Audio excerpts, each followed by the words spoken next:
You're done. Just divorce and get out of here already. My mother-in-law raises her voice at me. She's a despicable human.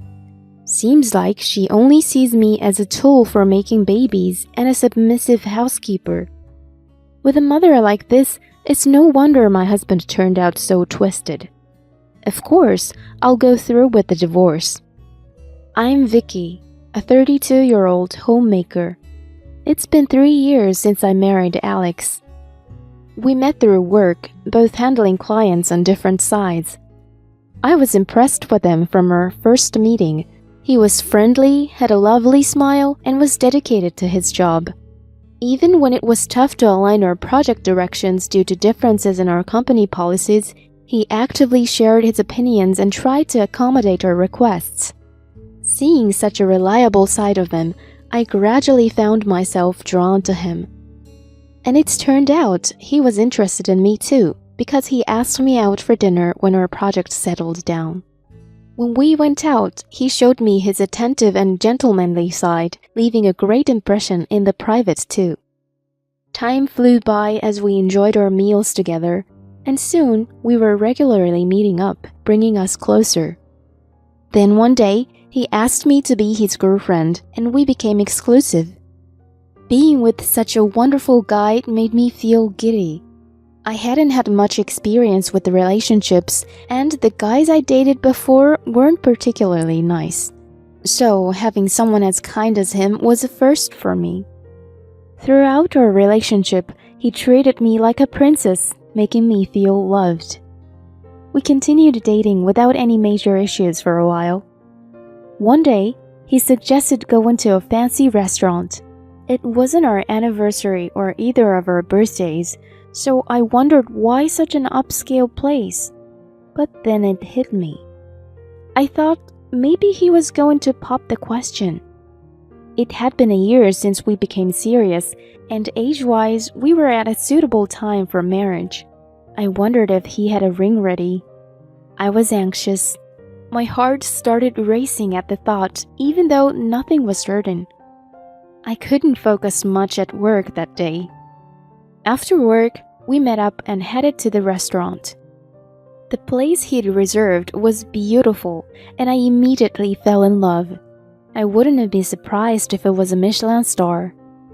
The ambience and the service from the staff were impressive, and the food was out of this world. It felt like ages since I'd been captivated by dining out. It's amazing. The wine goes perfectly with the meat. Yeah, I'm glad we came to this place. As we enjoyed the delicious food, our moods lifted and conversation flowed naturally. And just as we finished dessert, he suddenly looked at me in seriousness. Is this it? Is he going to propose? I felt my heart racing and nerves kicking in. What's wrong? Vicky, there's something important I need to talk to you about. About what? I want you to have this. Alex took out a small box from his suit pocket. Opening it, he showed me the ring inside and asked, Vicky, will you marry me? I promise to take care of you and make you happy for the rest of your life. I had anticipated the possibility, but actually being proposed to made me super nervous. I blushed, feeling embarrassed, and too giddy to speak properly, but I managed to give him an answer. Of course, I want to spend the rest of my life with you. Really? So you'll marry me? Yes, hon, I can't wait. His expression brightened up. I am the luckiest guy right now. I was worried you might say no. He seemed genuinely happy. I was thrilled to be proposed to as well. After that, we went to meet each other's parents. Both families were introduced to each other, and then we had a beautiful wedding. Many people came to celebrate with us, making it a memorable event. And so began our married life. He wanted me to be a homemaker, so I quit my job and focused on the household. I did my best to support Alex. Not long after we got married, I got pregnant. I never thought it would happen so soon, but finding it out was incredibly exciting. Really? Awesome. I'm gonna be a dad soon. Alex was over the moon. I thought he'd be a great dad raising the baby together. My in-laws were thrilled to hear the news as well. You did well for a change, you know. Thanks. My mother-in-law, Rose, even praised me. To tell you the truth, I didn't really get along with her. She had consistently expressed her displeasure toward me since the wedding, always asked me when she would have grandchildren, and expressed her disappointment that I wasn't some career woman or a beauty. So every time I went to my in-laws, it was uncomfortable. I mostly brushed it off, but the stress built up. I wanted to avoid dealing with her as much as possible. If she was happy about the pregnancy, I thought things would be better between us. I hoped she'd become a bit nicer to me. I prepared for childbirth with a little optimism. As the due date approached, Rose asked me, "So, is it a boy or a girl?" I just found out recently. It's a girl. A girl? Oh my God, are you kidding me? What's wrong? She suddenly raised her voice, startling me. You're supposed to have a boy to carry on the family name. What are you talking about? Nothing wrong with having a girl. We're not from some aristocratic family anyway. Oh, Steve, you're too nice to her, you know. Alex is an only child, so we need a boy. My father-in-law, Steve, tried to calm her down, but she persisted. I realized at the moment I'd never see eye to eye with her. She continued talking about how important it was to have a boy and called me useless. I didn't want to deal with the stress during pregnancy, so I decided to spend the last trimester at my parents' house. Being there helped me avoid Rose, and I felt much more relaxed. Eventually, I gave birth to a healthy girl. Steve and Alex were smitten by her right away, holding her in turns, but Rose just watched from behind. She could have at least held her grandchild since she was her blood.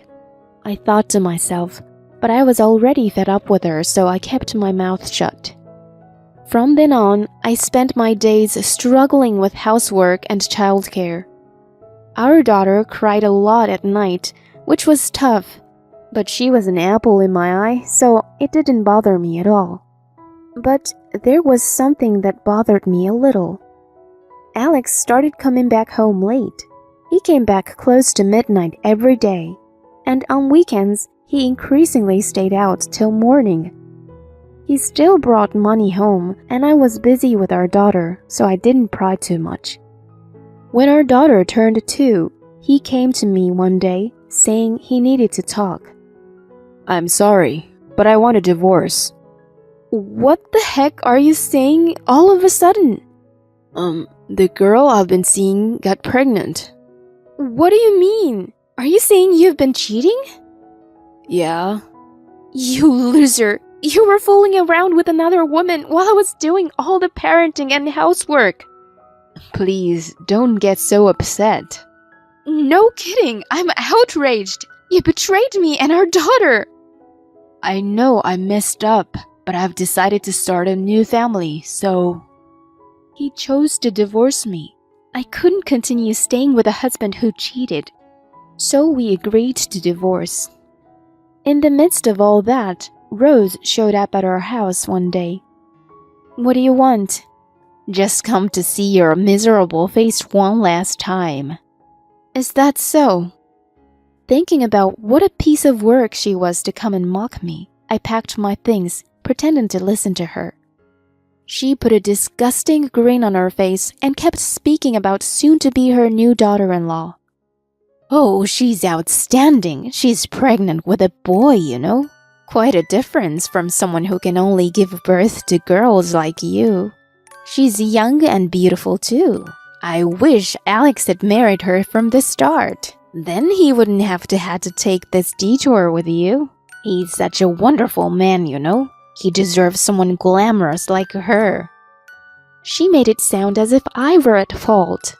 People who talked about things only from their perspective were all like that.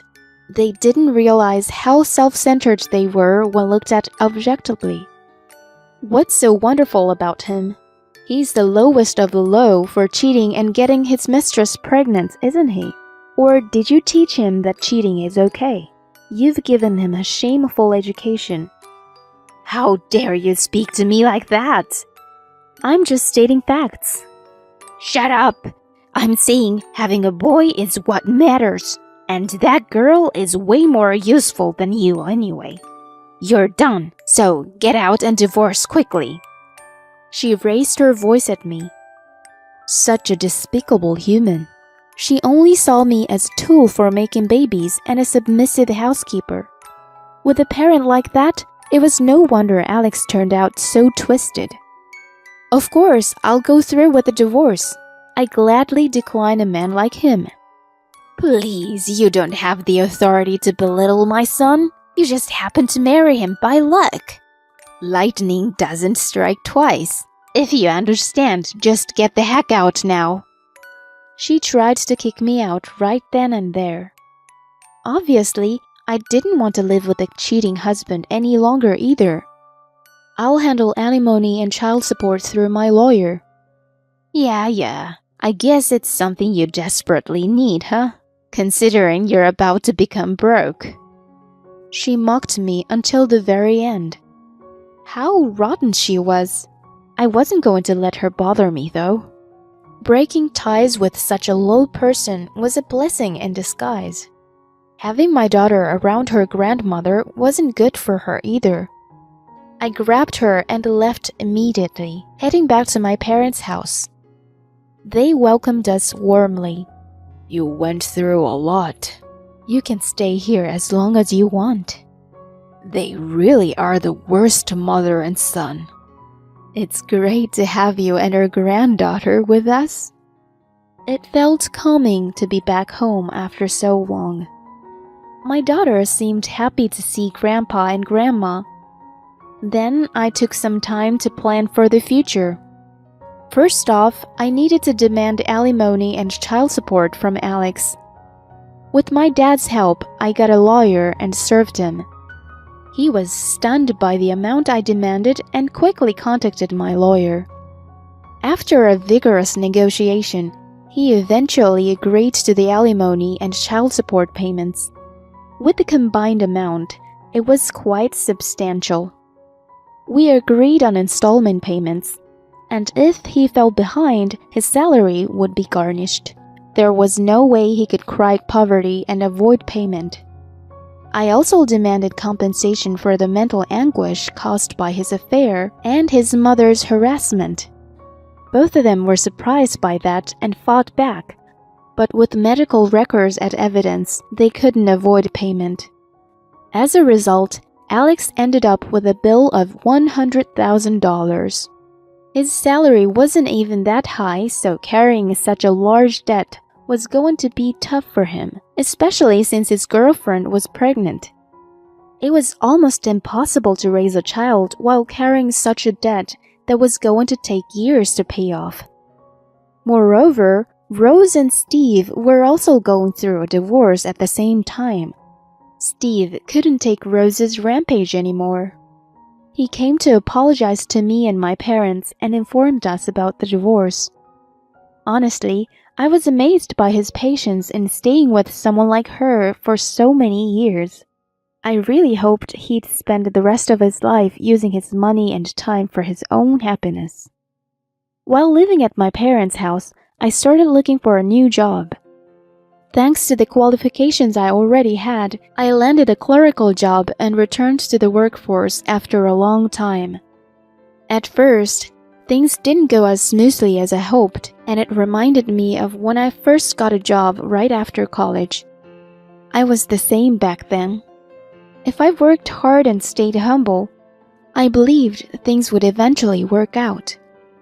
I threw myself into work. When I got home, my daughter greeted me with a big hug. Just that made all the fatigue disappear, and I felt motivated again. My mom cooked dinner, and enjoying the meal with the four of us, my parents, my daughter, and I, gave me peace of mind. With their support, I faced each day as a single mother, doing my best. Around the time my divorce was finalized, I suddenly got a call from Alex. It gave me a chill. I didn't even want to hear his voice and ignored calls at first. The phone kept ringing persistently, so I reluctantly answered. "What do you want now? Why do you keep calling me?" Hey, let me ask you one thing. Can a child have a different skin tone and hair color from its parents by some kind of gene mutation? What are you talking about all of a sudden? I mean, can a child born to Caucasian parents have a yellowish undertone to the skin? Can they have jet black straight hair? He sounded pretty shaken up over the phone. From what he was saying, I kind of figured out what he wanted to ask. "Do you mean your baby's biracial?" Ugh. "Are you saying your wife got involved with an Asian origin and got pregnant?" Don't say it so bluntly. I've been fooled. She said it was my kid and was a boy, so we got married. But I can't raise a child thinking it's mine when it's not. As he grows up, everyone will figure out he's not mine. But legally, you're the father on the birth certificate, right? Darn it. How did it come to this? Hey, can we start over? Excuse me? My mom and I will move in with you and your parents. We can be one big happy family. What the heck are you talking about? That's so gross. Gross? What do you mean? Come on, you know what I mean. Why do we have to live with your mom anyway? Listen, neither me nor my daughter have any love left for you. I don't want to see your face or talk to you. Honestly, I don't even want to hear your voice like this. Don't be so harsh. We used to love each other, didn't we? Please, I'm begging you. Save me and Mom.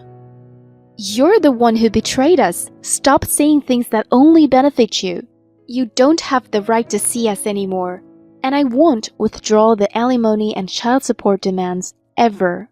Remember, if you ignore the payments, your salary will be garnished. Ugh. I hung up on him. But later, he and Rhodes showed up at the house. I took refuge in a room with my daughter, and my dad dealt with them. What do you come here for? Please let us stay with you. His brain must have been wired totally differently from a normal person's. Despite being harshly rejected by me, he had the nerve to show up with Rose. I assumed they were that desperate, but they underestimated us too much. My dad, being the gentle person he was, wouldn't have forgiven someone who betrayed his family. Stop talking nonsense and get out of here, or I'll call the police. Wait, just hear us out, please. You guys are just strangers to me now. We were once family, weren't we? I'll work and contribute to the household finances too. I'll do the housework too, so please let us stay. They adamantly insisted. Then a patrol car showed up. Oh my God, when did you call them? I can't believe you reported us. Enough with the nonsense. You're strangers, as I said before. In other words, trespassers. Obviously, I'll report them. I had asked my wife to call the cops already. Oh no. They tried to flee in panic. That just made the cops more suspicious, and they were detained on the spot. Wait a minute. We were just talking. Please let us go. Why do we have to get arrested? They struggled, but they were mercilessly put into the patrol car and taken away by the officers. Afterward, they were released, but we got a restraining order against them. Word got out at Alex's workplace about his arrest, which led to his demotion and had his salary reduced, making life even tougher. He got divorced from his second wife and received alimony since the child wasn't his. He also started a legal process to take his name out of the birth certificate. So, in the end, his debt increased with the lawyer fee. Currently, Rose has started working part-time, and they are living a humble life while trying to repay the debt together. Well, it's all their own doing, and they well deserve it. Meanwhile, I'm enjoying my ordinary but happy life with my daughter and parents. I'm getting used to my job, and gradually I'm earning recognition from those around me. I'll continue to dedicate myself to work while watching my daughter grow with my parents by my side.